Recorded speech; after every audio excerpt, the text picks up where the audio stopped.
I am fascinated by these topics because our archive is pretty different than the rest of those being presented. I'm going to give a little bit of background on myself and how I came to found the archives and my own investigations into these phenomena and the many varieties of these phenomena that proliferate across the state of Texas.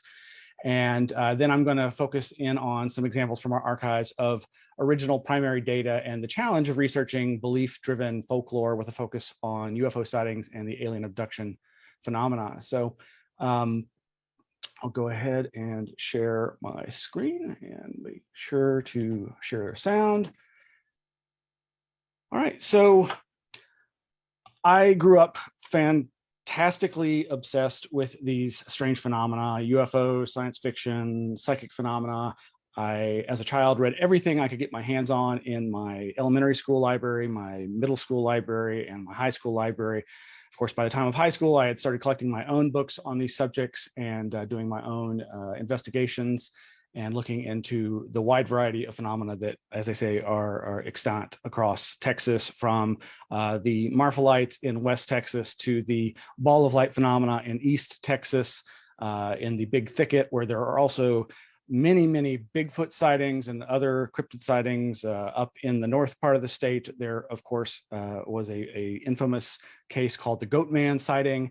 And down here in Austin, there is a rich lore and history of strange phenomena, occult, esoteric, metaphysical, UFO, parapsychological connections to the city of Austin.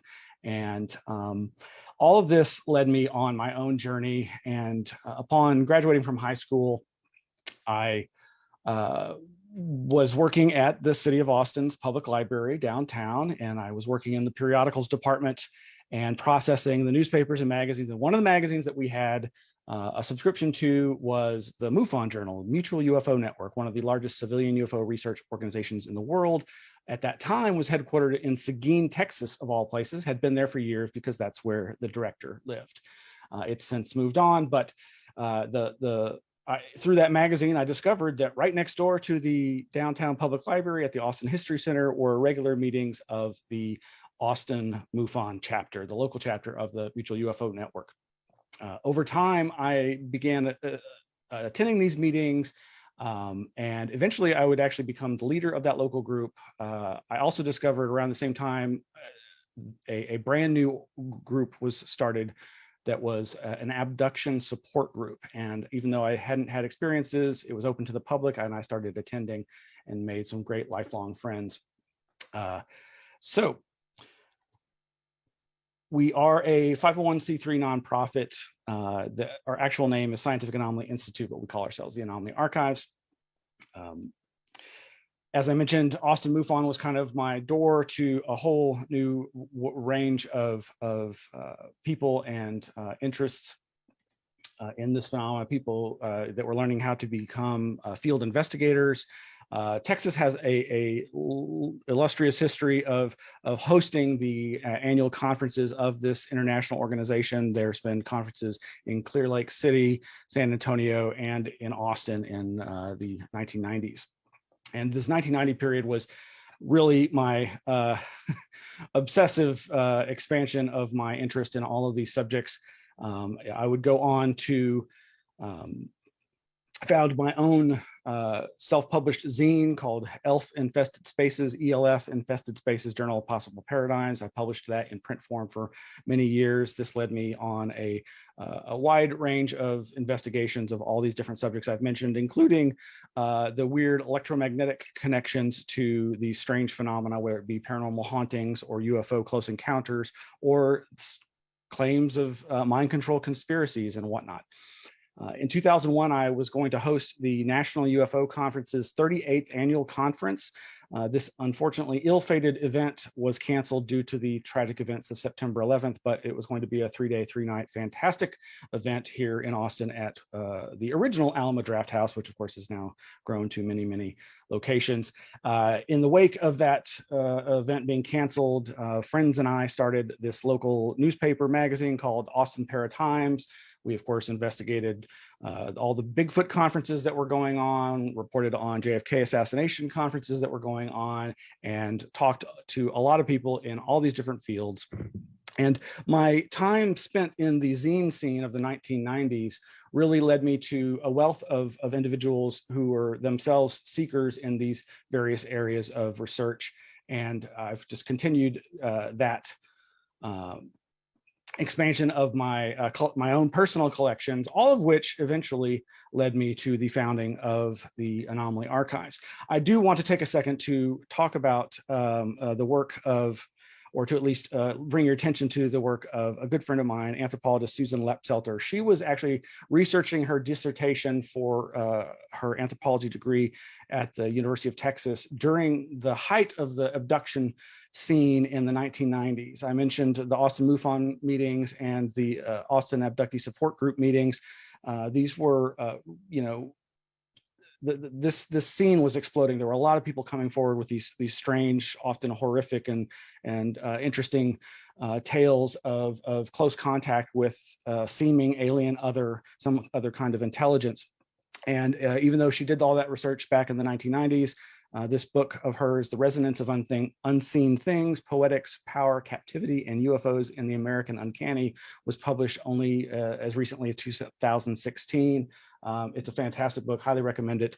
And it's got a lot of great information that is of a more academic bent, and books like this that she also appears in have a number of great resources that you can find that give a real different perspective than the popular literature, the folklore of these phenomena. Moving right along. So yes, I founded this Anomaly Archives in 2003.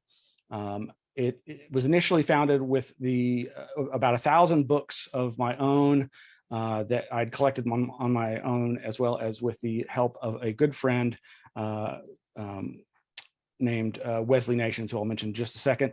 The main goal of our archive is the preservation and dissemination of information about these collections. So we're not just a popular lending library. We have over 7,000 titles in the collection, the vast majority of which are non-circulating research materials, rare books on a wide variety of topics, everything from alchemy and Atlantis to parapsychology and UFOs.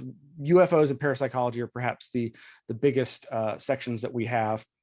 And our other mission goals include the research and analysis of these accumulated collections and the public education about them. So here we are. So I mentioned my good friend Wes Nations. He was my entree locally in Austin to the alternative media zine scene of the 1990s. He was self-publishing a fantastic magazine called Crash Collusion, but eventually he wanted to move on to a different environment and donated half of his collection to me and the other half to his then editor of the magazine, and went on to become a very popular travel blogger called Johnny Vagabond. We miss you, Wes. As I say, I was meeting all these amazing people through the alternative media zine scene. These were conspiracy magazines, dream magazines, parapsychology zines, magic, psychedelics, all forms of esoterica and the occult. We now have well over 2,000 periodicals. You can see here in the picture there, just a few of those. We still have tons of magazines that we're still processing. Over the years, even though we were founded in 2003, we've only existed at 3 different locations. Our most recent location was this fantastic facility in downtown Austin, right on the interstate. And we were there for just 3 years. Unfortunately, that last year, of course, we weren't really able to do much of anything due to the pandemic. And this is where we're very different than these other organizations that you're hearing these fantastic presentations from. We are an independent nonprofit, no paid staff, it's all volunteer run. And we have a very small, if one might say, non-existent budget. And the ripple effects of the pandemic have hurt us tremendously. We lost our lease and we are currently in storage. And so it's a tragedy that we are trying to rectify. So if you have any great affordable locations that you know about here in Austin, Texas, you can email me at contact@anomalyarchives.org. So we have a wide variety of collections. We have collections donated by past life hypnotherapy regression therapists. We have collections donated by, like I said, my friend Wes Nations, and my own. The former editor of the MUFON UFO Journal, who also used to write for Omni magazine, has donated some of his material. The collection keeps expanding, and one of the last collections that we were in the process of acquiring when the pandemic lockdowns hit was that of Robert Durant, who was a former pilot who was researching everything from cryptozoology to the Roswell UFO crash to UFOs in general, and also parapsychology. He was very keenly interested in remote viewing. And in this picture here, you see him on the left, and on the right is the very famous psychic Ingo Swann, who was pretty much at the center of the intelligence agency's secret remote viewing projects that were going on at Stanford Research Institute. One of the researchers of that Stanford research project into remote viewing is from here in Austin and still lives here in Austin and is still connected to all these strange things, including Tom DeLonge's To the Stars Academy, which made headlines in 2017 with the subsequent revelation about the Pentagon's UFO/UAP investigation program. Our biggest collection came to us in 2014 when I was contacted by a former head of MUFON, who is one member of an interesting UFO organization called the UFO Research Coalition, which is a coalition of people from MUFON, FUFR, and CUFOS. Yes, we UFO folks love our acronyms. In fact, one of these papers here, Near Miss with the UFO, was co-authored by said collection that we have, Robert Durant. And we received about 3,000 books from this donation from the UFORC, from this famous fellow. I say famous, he's not really well known except for those intensely interested in these subjects and who were around in the 1990s. That's Robert Charles Gerard, Bob Gerard, who passed away in 2011. We were gifted with his collection, and it's our biggest and best collection. He's most well known for his catazine. He published these catalog magazines where he would do micro reviews of everything that he was selling. He was a rare book collector and seller. We were given his actual personal collection of thousands of materials, whereas MUFON ended up with his actual inventory of books that he was selling. He was also described by John Chambers as the Marcel Proust of UFO phenomena because of those micro reviews. He would write, these reviews of everything new that was coming out, as well as everything that had been published before. He was also featured in the Discovery Channel documentary Farewell Good Brothers about the UFO contactee movement. He's a very interesting character, and he did also self-publish a number of materials, including this book, Future Man, Elements of the Equation, Revolt of the Free, and this nice little one, Mice, an allegory about the alien abduction and UFO phenomenon. There's, of course, a number of famous abductees associated with Texas, that being Whitley Strieber, the former science fiction and horror writer. Of course, a lot of his experiences happened in upstate New York at his cabin there, but he also grew up in San Antonio, Texas, and had a number of strange experiences as a child there. Another fantastic book, Report on Communion, was written about his experiences by Ed Conroy, who has since become a board member of the Anomaly Archives. We're proud to have Ed as our newest board member. And Ed is one of those people, and as Whitley can attest as well, that has suffered from the ridicule and the laughter curtain associated with the abduction phenomenon. Ed Conroy was a journalist at the San Antonio Express News, but unfortunately lost his job due to his reporting on such a ultra topic as UFOs and alien abductions. Probably not going to have enough time to go through this, but Ray Stanford is a controversial figure, as so many are in the UFO field. He did one of the most instrumented research projects in the world, where here in Austin, outside of town on Lake Travis, he had lasers, magnetometers, radar, and a number of other instruments trying to document scientifically the UFO phenomena. This is an outgrowth, though, of his less than scientific research into channeling. He was an active psychic channeler. He is still around and has gone on to become a prolific fossil finder. He somehow seemingly uses his psychic abilities to find fossils more than most others. He's a fascinating character. I'd love to talk to you more about him, but I'm going to move right along. But interestingly enough, one of the Project Blue Book unidentified cases was his. It occurred in 1967 on the anniversary of the birth of the modern UFO era, June 24th. You know, from Blue Book's investigations from 1947 to 1969, they investigated over 12,000 sightings and had over 700 remaining unidentified, and his was one of those.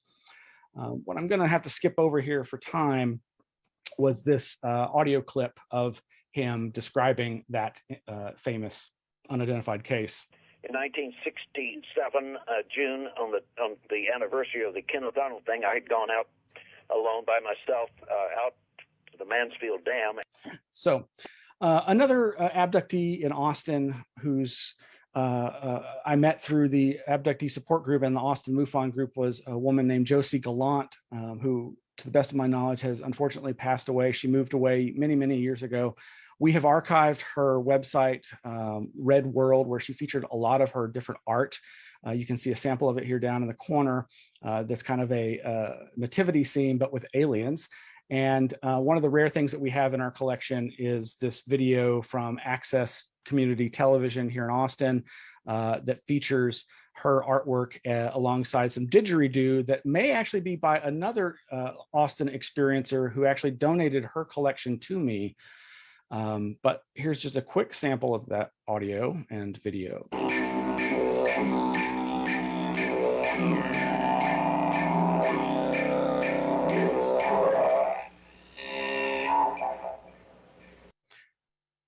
I'm going to skip this video here, but this is video of a researcher named Lloyd Pye, who apparently started linking his favorite topic, the quote unquote Star Child skull, a strange skull that he claimed to have obtained from someone in El Paso, Texas in February 1999.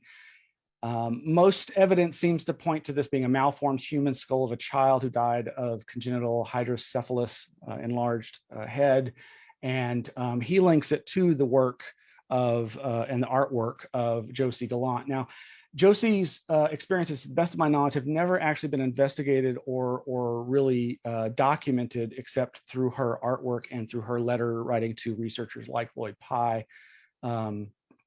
And this is not the first example of people linking mystery remains of probable, pretty identifiable native people's skeletons to as paranormal evidence for UFO alien belief systems. It also touches on the very touchy area of the alien-human hybrid fetus stealing aspect of the alien abduction phenomena, which may have connections to such things as phantom pregnancies. But this gets to the level of investigation in such cases being very minimal, and the transmission of these stories being the perpetuation of modern folklore. I'm not passing any judgment on these experiences. I'm kind of a militant agnostic. I don't know, and neither do you, but I think it's best to try to promote a rational investigation of these subjects. Carla Turner or Candy, after her middle name Candace, earned her BA from California State University, her MA from University of Nottingham in England, and her PhD in Old English Studies from the University of North Texas, go UNT. And she came onto the scene in the early 90s, publishing a book, Into the Fringe, about her family's experiences with alien abduction. She is significant in that her books got a wide audience. And as you can see, one of those was translated into Japanese and other languages. Her next book, Taken, Inside the Alien Human Abduction Agenda, featured 7 different women who were experiencers or abductees. Carla was really instrumental in putting forth some very interesting ideas. loved her research, and I thought she was a very forward thinker. She put forth this idea that the UFO encounters, the alien abduction experience, was a kind of what she called virtual reality scenario, where the phenomena or the intelligences behind it were actually in control of the perceptions of the experiencer, the encounterant, the abductee.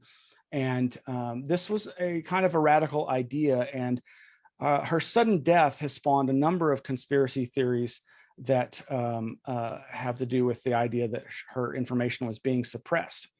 Well, one of the people in that book turns out to be a local Austin MUFON member who I undoubtedly met, but did not know at the time when I read Taken that she was one of the people featured in the book.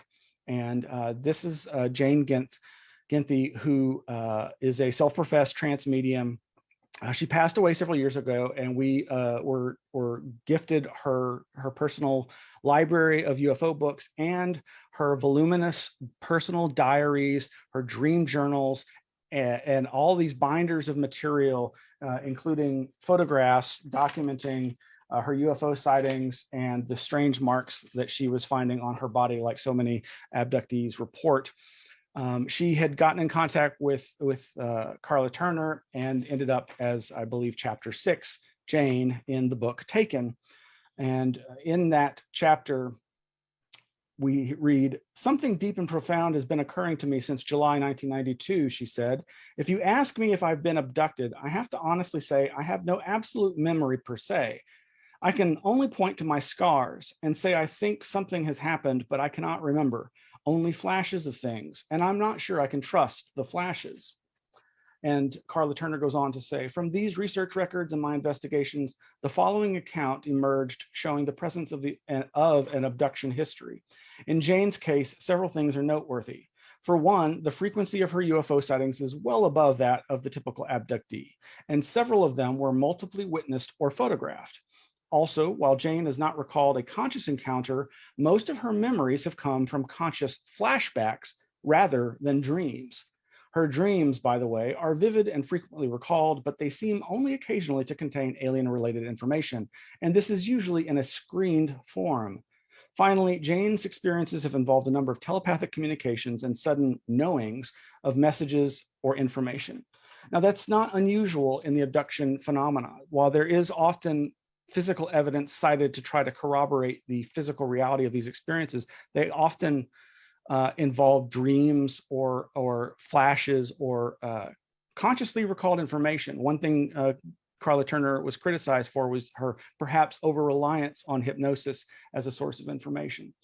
I'm probably already going over here. Great. Okay, so I would just go on to say that we're very blessed to have in this collection this copy of Karla's book that includes the annotations. You can see where Jane had annotated all the other abductees whom she was in communication with that were part of Karla's book, and which unfortunately document the suicide, the death by heart attack, the being an MS survivor in a wheelchair, and of course Karla's death. There's some very also other great information in here in these many different tomes that were left behind, including this multi-witness sighting of a triangular shaped UFO craft over Lago Vista, Lake Travis in just outside Austin, Texas, and this newspaper article that you can see here. So we've got her MUFON report, her UFO sighting report to MUFON, which unfortunately the reports that are online, you can't access this because they only started putting online the ones that were entered online. They haven't digitized all those. So this is a good example of where, primary material, having access to that actually is better than what you have available in the online environment. And lastly, I was going to play this extended clip of Jane talking to Karla, or it's a letter in the form of an audio cassette, because she also left behind a lot of audio cassettes, and I'll just give a quick sampling of that before opening it to questions. Oh. It's the 20th of May, 1993. Letter to Dr. Karla Turner, from Jane Ginty. And hi, Carla. Boy, do I have stories to tell you. So if anybody is interested, they can go to our website, anomalyarchives.org. You can email me at contact@anomalyarchives.org if you have any questions. We do, when we can, when the pandemic allows, do outreach such as at the Austin Archives Bazaar, or more recently at the Other Worlds Austin Film Festival that was held just a few years ago. And lastly, here's a piece of that art that you saw by Jane Genth, one of several, but this is the one that we were allowed to